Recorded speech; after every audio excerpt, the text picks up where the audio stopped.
Right, there is a reason why net zero is being called nut zero, and it's insanity, it really is. Net zero is nothing but a vanity project by wealthy people, the middle class socialist types, because they can afford it, and with no regard whatsoever towards people who can't.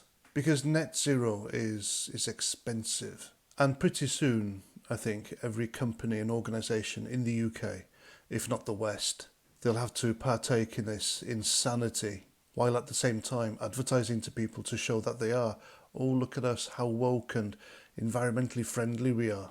And so the latest is the NHS, one of the wokest organisations in the country. Now, politically, the NHS's reputation is in the gutter.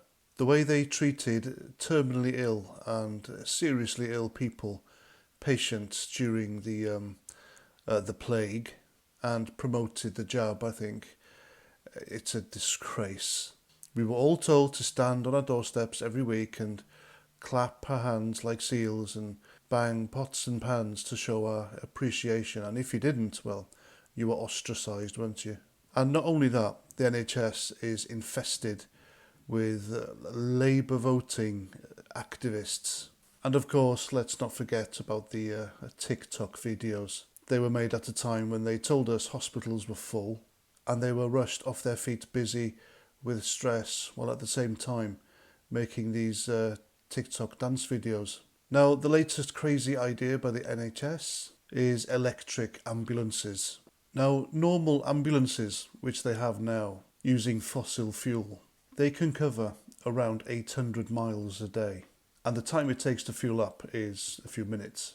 But thanks to the trials they've had with these new vehicles in West Midlands, they found these electric ambulances had a range of around 70 miles between them, and charging time took 4 hours. Now, despite that fact, I mean, waiting time for an ambulance in the UK is horrendous anyway.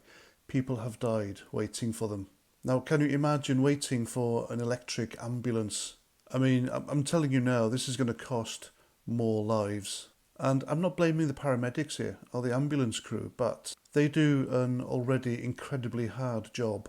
And it would be easy, wouldn't it, to forget to charge up your vehicle. And can you imagine having a patient in the back with a serious illness or an injury, and suddenly the charge just finishes? And so, in my opinion, I think this is the woke NHS putting nut zero above patient safety.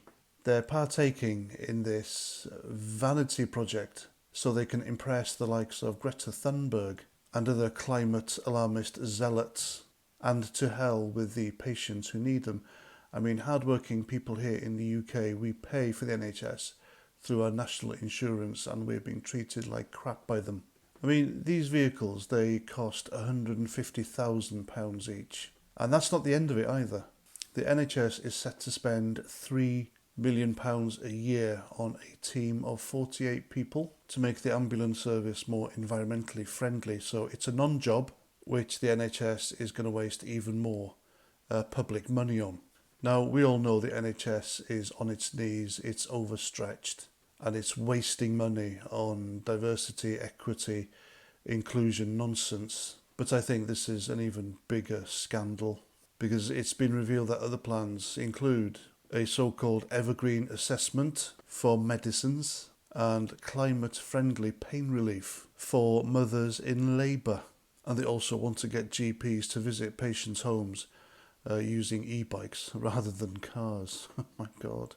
I'm telling you now, folks, wokeness it's a mental disorder, it's a disease, and it's deadly. It spreads from the people, the carriers, into organisations. These organisations then become inefficient. Nobody uses them, they lose money, and then they just die. What a sad state of affairs this country is. There's always something, isn't there? And there we go. That's what I think. I'm past 49. Thanks for listening. And until the next time, Roger Trout.